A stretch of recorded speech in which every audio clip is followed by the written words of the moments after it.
से जुड़े आतंकवादी गिरफ्तार किए गए हैं। सुरक्षा बलों ने 4 आतंकवादियों को गिरफ्तार किया है। इन आतंकवादियों के पास से हथियार और गोला बारूद बरामद हुआ है। ये बड़ी खबर इसलिए है कि बांदीपुरा ठीक पहलगाम के ऊपर पड़ता है और बांदीपुरा से आगे की तरफ जितना बढ़ते जाएं, हम एलओसी के नजदीक होते चले जाएंगे। बांदीपुरा में पकड़े गए आतंकवादियों की संख्या 4 है और 4 ही आतंकवादियों की संख्या मानी जा रही है।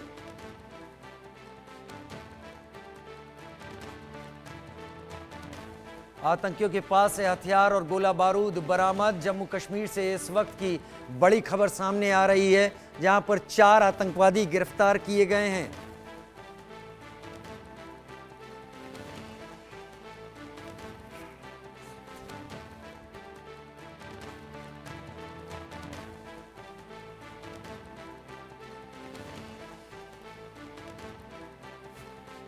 अजय जांड्याल मेरे साथ लाइव जुड़ गए हैं जम्मू से इस वक्त। अजय, बहुत बड़ी खबर है क्योंकि पहलगाम के ठीक ऊपर बांदीपोरा का इलाका पड़ता है। 4 वो भी थे, क्या ये वही हैं या ये उनके साथी हैं? देखिए, आपको बताऊं राजीव, ये ओवरग्राउंड वर्कर का एक नेटवर्क जो पूरे जम्मू कश्मीर में काम करता है। पाकिस्तान से आने वाले आतंकियों को हथियार मुहैया करवाने हो, उनके लिए लॉजिस्टिक का अरेंजमेंट करने हो या बाकी तरह की उन लोगों को जो है वो सपोर्ट करने के लिए पूरे सपोर्ट सिस्टम को, नेटवर्क को जो चलाते हैं आतंकियों के, वो यही ओवरग्राउंड वर्कर के लोग होते हैं और उसी को गिरफ्तार करके एक बड़ी सुरक्षा बलों ने कामयाबी हासिल की है। क्योंकि आतंकी जब कहीं हो तो उसे वो मारा जाता है। ओवरग्राउंड वर्कर जो है वो नेटवर्क है। अगर एक बार कोई पकड़ा जाए तो वो आतंकियों के साथ साथ बाकी नेटवर्क की जानकारियां भी दे सकता है। और जम्मू कश्मीर में अगर इस वक्त सबसे बड़ी चुनौती है वो इसी ओवरग्राउंड वर्कर के नेटवर्क को उखाड़ फेंकने की है, क्योंकि ये लोग जो हैं ये बने रहते हैं, आतंकी मारे जाते हैं, अगली बार फिर नए आतंकी आते हैं, फिर जो है यही उनको मदद देकर एक बार फिर से नेटवर्क को, सपोर्ट सिस्टम को खड़ा कर लेते हैं। तो ऐसे में सुरक्षा बलों की एक बड़ी कार्रवाई है। कल एलजी मनोज सिन्हा ने जब बैठक ली उसके बाद एक साफ संदेश दिया था सुरक्षा बलों को कि जम्मू कश्मीर में मौजूद आतंकियों का सफाया और आतंकियों के मददगारों को जेलों के पीछे पहुंचाने का काम सुरक्षा बलों को करना होगा। और उसी कड़ी में अगर आप देखें तो 24 घंटे के भीतर जो है इसी तरह से बड़े एक्शन हुए हैं। और इस वक्त भी आपको बता दूं कि कई जगह पर तलाशी अभियान, कई जगह पर ओवरग्राउंड वर्कर को की धरपकड़ का काम जो है वो लगातार चल रहा है। हाँ अजय, लेकिन अजय, इनके साथ गोला बारूद एम्युनिशन भी पकड़ा गया है। वो कौन सा एम्युनिशन इनके साथ जब्त किया गया है? देखिए राजीव, मैं आपको बताऊं, जम्मू कश्मीर में जो ओवरग्राउंड वर्कर हैं इनको कई तरह के काम जो है आतंकी इनसे लेते हैं। पैसे के बदले में इनके जरिए हथियारों के जखीरे को एक जगह से दूसरी जगह पहुंचाना। आतंकी, सोचिए, वेपन के साथ है तो वो आतंकी है, मगर वो वेपन को छोड़कर अगर आम नागरिकों के बीच में शामिल हो जाता है तो उसे कोई पहचान नहीं सकता। ये जो लोकल हैं, क्योंकि रास्तों को जानते हैं, क्योंकि इनके पास गाड़ियां होती हैं, क्योंकि इनके पास पूरा जान पहचान होती है, तो ये उसका इस्तेमाल करके पूरे आतंकी नेटवर्क को चलाने में मदद करते हैं। ऐसे में ये जो ओवरग्राउंड वर्कर हैं इनके पास वही हथियार बरामद किए गए हैं जिनका इस्तेमाल भी ये कर सकते थे, इसमें कोई शक नहीं। क्योंकि कई बार पहले हो चुका है कि टारगेट किलिंग में कहीं ओवरग्राउंड वर्कर का इस्तेमाल किया गया और उसके बाद वो आतंकी रैंक ज्वाइन कर देते हैं। मगर ये जो पकड़े गए हैं इन्होंने अभी तक कोई आतंकी घटना को अंजाम नहीं दिया है, मगर इनके पास जो गोला बारूद मिला है ये आतंकियों का हो सकता है। आतंकी कहाँ है, कहाँ इनको ये पहुंचाना था, ये तमाम चीजें जब पूछताछ होगी तो जो है वो सामने आएगी। आपको एक चीज और बताऊं, आपको अभी थोड़ी देर पहले हमारे एक साथी आशिक मीर ने एक जो खबर साझा की है जिसमें संगमर में जो कल ऑपरेशन शुरू हुआ था जिसमें आतंकियों के साथ मुठभेड़ हुई, फिर सुबह भी वहां पर ऑपरेशन चलता रहा, उस इलाके में आतंकियों का ठिकाना जो है वो ध्वस्त किया है। वहां से कई तरह की चीजें जिसमें सामान, खाने पीने का सामान, बर्तन, कपड़े और तमाम जो चीजें जो आतंकियों के रहने के लिए इस्तेमाल की जाती थी वो बरामद हुई हैं। वो ये ओवरग्राउंड वर्कर जो है वो मुहैया करवाते हैं। तो इसलिए इन आतंकियों के नेटवर्क को उखाड़ फेंकना बेहद जरूरी था। इसलिए एक बड़ी कामयाबी इन 4 ओवरग्राउंड वर्कर को पकड़े जाने के बाद सुरक्षा बलों को मिली है, क्योंकि इनके जरिए बाकी नेटवर्क को उखाड़ फेंकने में भी। हाँ, यही मैं आपसे पूछना चाहता था अजय। ये सवाल यहाँ पर बनता है कि अगर ये 4 OGWs यहाँ पर पकड़े गए ओवरग्राउंड वर्कर्स, तो क्या इनके नेटवर्क को बाकी OGWs के कि पहलगाम या अनंतनाग में वो कौन सा नेटवर्क है, उनके जरिए वो पता किया जाए कि किसने उन चारों को मदद की जिन्होंने इस हत्याकांड को अंजाम दिया। क्या इनके जरिए वो पूरे नेटवर्क की चेन पकड़ में आ सकती है? बिल्कुल आपने सही कहा राजीव, यही होता है कि नेटवर्क जब को एक शख्स पकड़ा जाता है, उसी के बाद उसके लिंक्स को एक्सप्लोर करने के बाद उसके साथियों तक पहुंचने का काम होता है। और यही जो एक्सपीरियंस है, ये पुराना एक्सपेरिमेंट जो है वो पहले भी कामयाब हुआ है। तो ऐसे में इन चार के पकड़े जाने के बाद जो है इन चारों को भी एक साथ नहीं पकड़ा गया है, पहले एक को दबोचा गया, उसके बाद दूसरा लिंक निकला, उसकी कम्युनिकेशन के आधार पर बाकियों को पकड़ा गया और रिकवरी हुई। ये इसी तरह से काम हुआ है और आगे भी ऐसा ही होने वाला है। एक चीज आपको और बता दूं, जम्मू कश्मीर में इस वक्त जो आतंकी हैं उनकी संख्या बेशक 60 से 70 होगी, मगर अगर बात की जाए ओवरग्राउंड वर्कर की तो ये आंकड़ा जो हमें सूत्र बता रही हैं लगभग 400 से 500 का हो सकता है, जो जम्मू कश्मीर के अलग अलग इलाकों में या इससे ज्यादा अलग अलग इलाकों में, अलग अलग डिस्ट्रिक्ट में, अलग अलग तहसील में रहकर इस पूरे आतंक के नेटवर्क को जम्मू कश्मीर में चलाने में मदद करते हैं। पैसे के में दुश्मन जो पाकिस्तान है उसके साथ दोस्ती बनाकर वहां से पैसा लेकर देशद्रोह का काम जो है ये ओवरग्राउंड वर्कर का नेटवर्क करता है। बहुत शुक्रिया अजय इस जानकारी के साथ हमारे साथ जुड़ने के लिए आपका। उधर बड़ी खबर इस वक्त की, कुलगाम में आतंकियों के ठिकाने का भंडाफोड़ हुआ है। तंगमर्ग इलाके में आतंकियों के ठिकाने का खुलासा हुआ है। मौके से आतंकियों के कई सामान को बरामद किया गया है। कल इसी जगह पर गोलीबारी हुई थी। कुलगाम में आतंकियों के ठिकाने का भंडाफोड़। तंगमर्ग इलाके में आतंकियों के एक ऐसे ठिकाने का खुलासा हुआ जहां उनके कपड़े, खाने पीने का सामान और बाकी चीजें मिली हैं। देखिए इसमें सिलेंडर तक हैं और एक दो सिलेंडर नहीं है, कई सारे सिलेंडर हैं। यहाँ खाने पीने के बर्तन, बहुत कुछ कपड़े, दूसरी चीजें, पानी की बोतलें, बाकी सारा सामान। ये देखिए जो आप इस वक्त तस्वीरों में देख रहे होंगे, इतना बड़ा, इतना साजो सामान इन्होंने बक्सों में बंद करके यहाँ छुपा रखा था और इसका उपयोग, इसका इस्तेमाल ये आतंकवादी इन जगहों पर जो कि जंगल के इलाकों में पड़ती है वहाँ पर आराम से रहने, खाने पीने और टिके बने रहने के लिए करते हैं, जैसा हमारे संवाददाता अजय जांडिया लगातार बता रहे हैं और बताते रहे हैं। और इस देखिए इस गुफा जैसे जगह को, प्रेशर कुकर है जिसमें काफ़ी कुछ सामान है, दालें हैं, बाकी चीज़ें हैं जो इनके खाने पीने में इस्तेमाल होता है। बिस्तर, चादरें, कपड़े, ये सब कुछ यहाँ छुपा के रखा हुआ है जंगल के अंदर। आशिक मीर मेरे साथ इस वक्त जुड़ गए हैं ज्यादा जानकारी के साथ।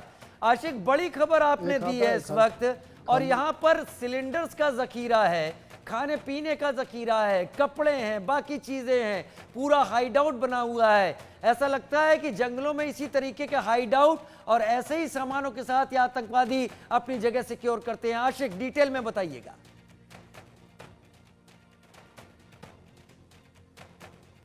अनम्यूट कीजिए आशिक अपने को। राजीव, मैं आपको बताना चाहूंगा, बीते 2 दिनों से लगातार कुलगाम के तंगमर्ग इलाके में जो है सेना सुरक्षा बलों का साझा सर्च ऑपरेशन चल रहा था और कल कहीं ना कहीं आतंकियों के साथ मुठभेड़ भी शुरू हुई थी। हालांकि देर शाम गए, अंधेरा होने के कारण इस ऑपरेशन को हाल्ट करना पड़ा, लेकिन सुबह जब फिर से इस एरिया की छानबीन की गई, वहां पर सर्च ऑपरेशन किया गया और इस वक्त जो है आतंकियों के उस ठिकाने का पता चला जहां पर आतंकी जो है रह रहे थे। और इस दौरान कई सारी ऐसी चीजें मिली है जिनसे आतंकियों को मदद मिलती है रहने के लिए जंगलों में, क्योंकि वहां पर एक गुफा बनाई गई थी और उसी गुफा में जो है सारा सामान रखा गया था। कई सारे ऐसी चीजें देखी हमने जिसमें गैस सिलेंडर्स और बर्तन और कई सारे बक्से भी है जिनमें कपड़े भी रखे गए हैं। यानी लगातार जिस हिसाब से हमने देखा, इससे पहले भी आतंकियों ने जो है कहीं ना कहीं अब जंगलों को ही अपना ठिकाना बनाया है और इसी तरह कश्मीर घाटी में भी इसी तरह ये आतंकी जो है जंगलों में रह रहे हैं और कहीं ना कहीं इन्हें लॉजिस्टिक सपोर्ट की जहां तक बात आती है वो लोकल से ही मिलता है। और लगातार जिस हिसाब से OGWs को गिरफ्तार किया जा रहा है, आज भी बांडीपोरा के अजस इलाके में 4 ऐसे OGW वर्कर्स को गिरफ्तार किया गया जो कि लश्कर-ए-तोयबा आतंकी ग्रुप के साथ काम कर रहे थे और फिलहाल उनसे भी पूछताछ की जा रही है।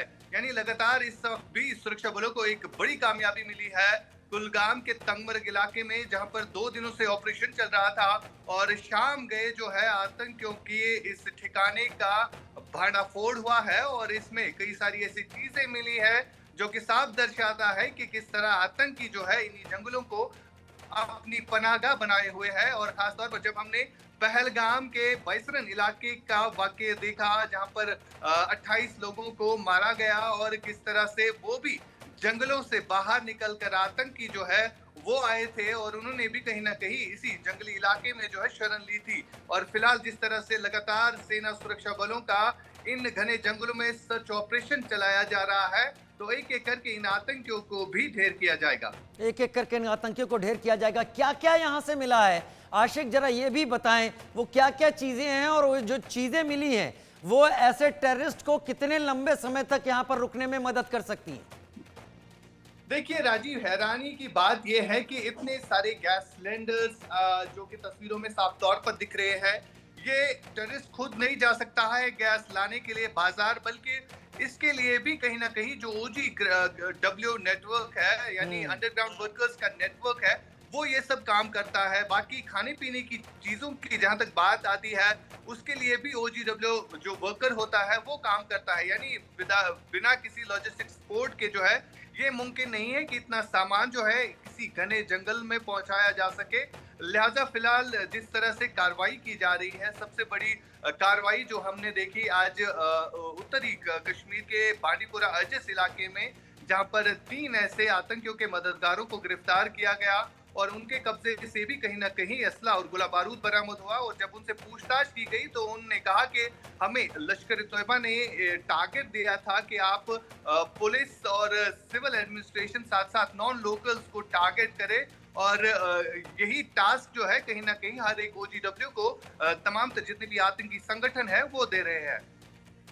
आशिक मीर, इस जानकारी के साथ हमारे साथ जुड़ने के लिए बहुत बहुत शुक्रिया। तंगमर्ग इलाके में ये जब्ती की गई है, हम तस्वीरें भी आपको लगातार दिखा रहे हैं। ये तस्वीरें आपके टीवी स्क्रीन पर अपने आप में इस बात की गवाही हैं कि आतंकवादी किस तरीके से ओवरग्राउंड वर्कर, यानी वो लोकल लोग जो यहाँ पर मौजूद हैं, जिनका काम पाकिस्तान के हाथों में खेलना है और जिनका काम इन आतंकवादियों को सपोर्ट करना है, ये पूरी तादाद नहीं है, गिने चुने हुए हैं वहां पर जो इस तरीके से आतंकवादियों को सपोर्ट करते हैं, क्योंकि उनकी मदद के बिना इतना बड़ा हाइड आउट बनाना, इतनी सारी चीजें यहां पर होना, और सबसे बड़ी बात गैस सिलेंडर्स का यहां पर होना, वो मुश्किल है, वो हो नहीं सकता, वो लोकल्स, कुछ लोकल्स की मदद से ही पॉसिबल है।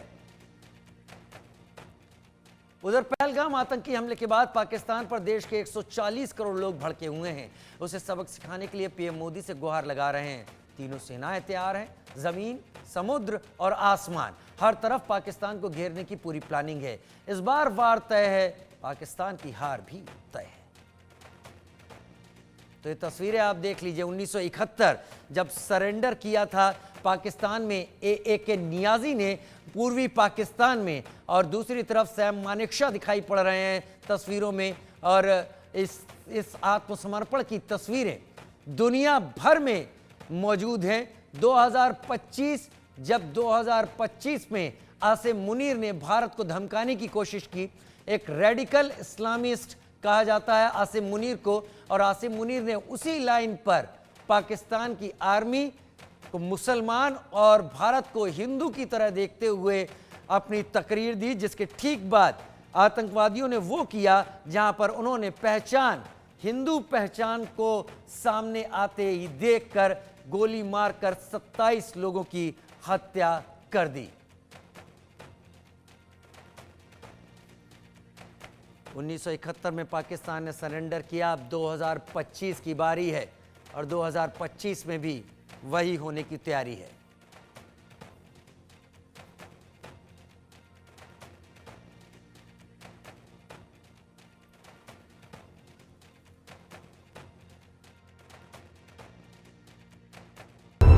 यहाँ पे उसने बोला कि ये शायद मुस्लिम ही है। गोली मार दी। नहीं, आप टेंशन मत लो। अब बेटा आप यहाँ पे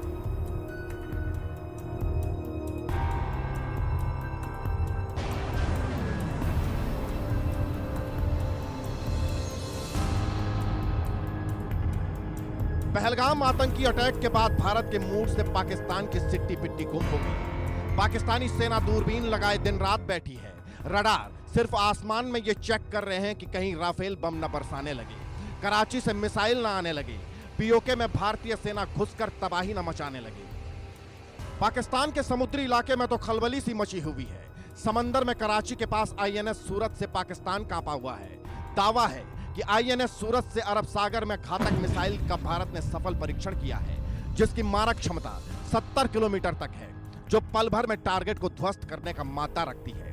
दावे तो यहां तक हैं कि अरब सागर में समुद्री सीमा में भारत के एयरक्राफ्ट कैरियर आगे बढ़ रहे हैं। कुल मिलाकर अरब सागर में भारतीय नौसेना अलर्ट पर है। इधर सिंधु समझौता तोड़कर जमीन पर वाटर बम भारत ने पहले ही दाग रखा है। पाकिस्तान सिंधु, झेलम और चेनाब के पानी की एक बूंद के लिए भी तरसेगा। इस फैसले पर तुरंत एक्शन भी हो गया। चेनाब नदी से 7000 क्यूसेक और झेलम नदी से 5000 क्यूसेक पानी रोक दिया गया है। 140 करोड़ भारतीय मोदी से बस यही गुहार लगा रहे हैं, कैसे भी इस बार पाकिस्तान के 4 टुकड़े कर दो। सिंधिस्तान, बलूचिस्तान, पख्तूनिस्तान और बचा कुचा पाकिस्तान। उसे यह एहसास करवाना जरूरी है कि इस बार उसने गलती कर दी। निहत्थे पर्यटकों पर गोली चलाकर उसके आतंकियों ने बहुत बड़ी गलती कर दी है। भारत का गुस्सा और बदले वाला मूड देख पाकिस्तानी सहमे हुए हैं। पाकिस्तान भी अरब सागर में वॉर ड्रिल करने वाला है, तो आर्मी चीफ आसिम मुनीर तीनों फोर्स के कमांडर के साथ बंकर में बैठकें कर रहे हैं। Air chief marshal Zaheer Ahmed Babar ने तो पाकिस्तानी वायुसेना के अधिकारियों की छुट्टियां कैंसिल कर दी हैं। डर का आलम यह है कि पाकिस्तान के पेट्रोल पंपों पर लंबी लंबी लाइनें हैं, एटीएम, बैंक के बाहर भारी भीड़ है। भारत की एयर स्ट्राइक से पहले डिप्लोमेटिक स्ट्राइक से ही मुनीर और शहबाज खौफ में है। सही वक्त है, जमीन, समंदर, आसमान से पाकिस्तान पर कर दो final war. Bureau report, India news. यहाँ पे उसने बोला कि ये शायद मुस्लिम ही है। नहीं, आप टेंशन मत लो। अब बेटा आप यहाँ पे 27 अप्रैल को पंचकुला में होने जा रहे भगवान परशुराम जन्मोत्सव कार्यक्रम का निमंत्रण देने के लिए सांसद कार्तिकेय शर्मा लगातार प्रदेश भर का दौरा कर रहे हैं। इसी कड़ी में सांसद कार्तिकेय शर्मा कैथल की ब्राह्मण धर्मशाला पहुंचे। इस दौरान मंत्रोच्चारण, रुद्राभिषेक के साथ सांसद कार्तिकेय शर्मा का स्वागत किया गया। इस दौरान पहलगाम की आतंकी घटना पर सांसद कार्तिकेय शर्मा ने कहा कि पहलगाम आतंकी हमला बहुत ही अमानवीय है, बर्बरतापूर्ण घटना है। पीएम मोदी ने जैसा कहा था, अब उसी अनुसार समय आ गया है कि हम दुश्मन की आंख में आंख डालकर बात करेंगे। इस हत्याकांड में जो भी दोषी है उसमें से एक भी नहीं बचेगा। विदेशी ताकतें ये नहीं जानती कि जब जब भारत पर विपदा आई है तब पूरा देश एकजुट होकर खड़ा हुआ है। बर्बरतापूर्ण घटना पर एक एक को करारा जवाब मिलेगा, कोई भी बख्शा नहीं जाएगा। आज कैथल आने का मुख्य उद्देश्य भगवान परशुराम जी का जन्मोत्सव के उपलक्ष्य में एक भव्य कार्यक्रम का आयोजन हो रहा है। पंचकुला में 27 तारीख को राहुल देवीदास स्टेडियम में सुबह 10 बजे, और इस कार्यक्रम के मुख्य अतिथि माननीय मुख्यमंत्री जी होंगे। और आज कैथल आने का मुख्य उद्देश्य यही है कि मैं आपके माध्यम द्वारा और यहाँ पर धर्मशाला और संस्था के माध्यम द्वारा ज़्यादा से ज़्यादा लोगों तक हमें नेता दे सकें। और क्योंकि भगवान परशुराम जी सिर्फ किसी एक समाज या एक बिरादरी के भगवान नहीं है, वो छत्तीस बिरादरी के भगवान हैं और सब समाज के भगवान हैं। तो बस ये मैं आपके माध्यम से भी सारी बिरादरी को और छत्तीस बिरादरी को, समाज को भी न्योता देना चाहता हूँ कि वे इस कार्यक्रम में आए और कार्यक्रम का हिस्सा बने, उसको सफल बनाएं। क्योंकि भगवान परशुराम जी का जीवन प्रेरणादायक जीवन है और हमें उनसे सीखने की ज़रूरत है, समाज को सीखने की ज़रूरत है, छत्तीस बिरादरी को सीखने की, क्योंकि वे अच्छाई के प्रतीक हैं और अच्छाई और बुराई की लड़ाई में हमेशा जीत अच्छाई की होती है। और उसका हमें अनुसरण करके अपनी पीढ़ी को बताना चाहिए, उसकी पैरोकारी करनी चाहिए, उसका प्रचार प्रसार करना चाहिए। साथ ही साथ मैं ये भी कहूँगा कि भगवान परशुराम जी का वर्णन हर युग में मिलता है और शायद इसीलिए मिलता है क्योंकि हर युग के अंदर ये अच्छाई और बुराई की लड़ाई जैसे हम अभी देख रहे हैं होती है, और उस बुराई के ऊपर जीत निश्चित तौर पे अच्छाई की होती है। जम्मू कश्मीर के पहलगाम में जो हुआ उसे दुनिया ने देखा। दुनिया ने देखा कैसे आतंकवादियों ने मासूम लोगों की जान, उनका धर्म पूछ कर ली। आतंकियों को पता चला सामने वाला हिंदू है तो उसकी जान ले ली। लेकिन अब वक्त बदले का है, जो भारत लेगा आतंकियों से लेगा, उनके आका पाकिस्तान से भी लेगा। अब हिंदुस्तान का बदला हिंदू दुनिया देखेगी।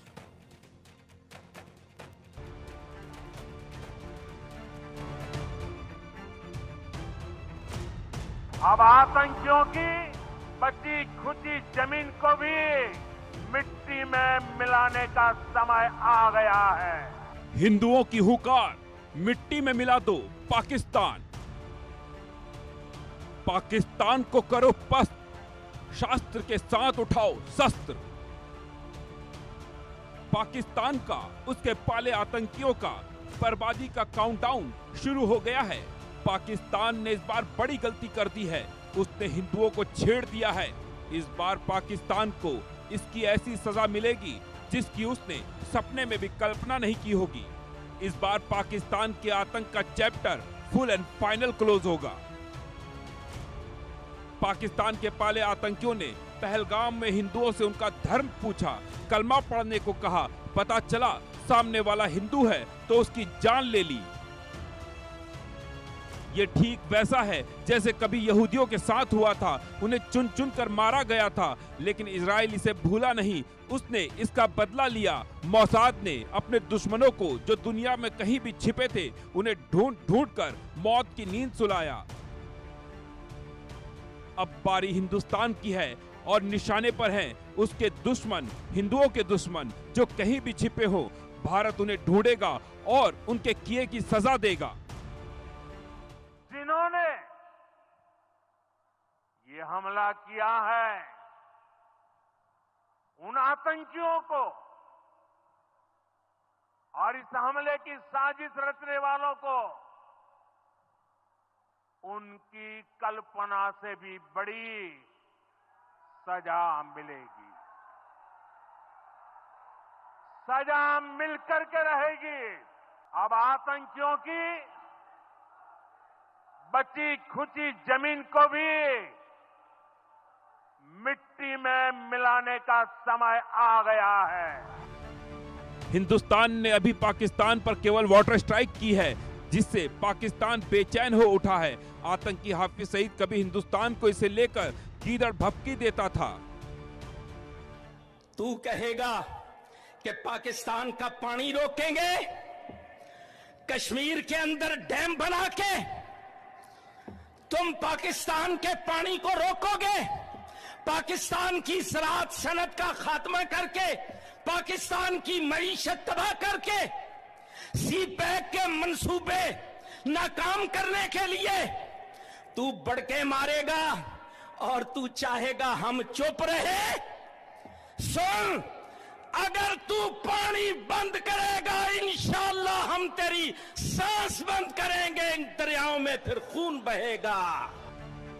आतंकी हाफिज सईद को तो भारत का जवाब मिल गया है। अब बारी पाकिस्तान के कब्जे वाले कश्मीर के कथित प्राइम मिनिस्टर चौधरी अनावरुल हक की है, जो पहलगाम हमले के बाद भारत के खिलाफ जहर उगल रहा है। इसके हवाले से भी दो टोक अंदाज में कहना चाहता हूं, चाहे इसकी कीमत खून से देनी पड़े। तुम बलूचिस्तान में पाकिस्तानियों के खून से होली खेलोगे, इसकी कीमत तुम्हें दिल्ली से लेकर मकबूजा कश्मीर के अंदर तक अदा करनी पड़ेगी।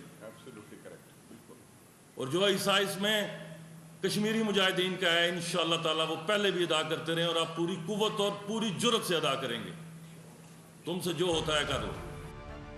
चौधरी अनावरुल हक जैसी गीदड़ भभकी कुछ दिन पहले तक आतंकी सैफुल्लाह खालिद कसूरी भी दे रहा था, लेकिन हिंदुस्तान के एक्शन से वो खौफ में है और अब तौबा कर रहा है।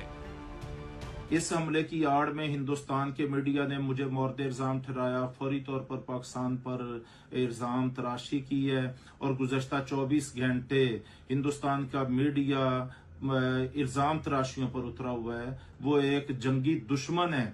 उसने मकबूजा कश्मीर में भी 10 लाख फौज भेज के एक जंग की कैफियत पैदा की हुई है और वो पाकिस्तान के अमन को भी तबाह करना चाहता है। तो हम हिंदुस्तान के अज़ैम को समझते हुए दुनिया से ये मुतालबा करते हैं कि वो आंखें बंद करके हिंदुस्तान की हिमायत करने की बजाय वो हक और सच के साथ खड़े हों। कश्मीर के इलाका पहलगाम में हिंदुस्तान ने खुद साख्ता ड्रामा रचाया है, हम इसको मुस्तरद करते हैं। ये उसकी सोची समझी साजिश है और इसका हक़ायक़ के साथ पाकिस्तान या पाकिस्तान के किसी पुरअमन शहरी के साथ हरगज कोई ताल्लुक नहीं।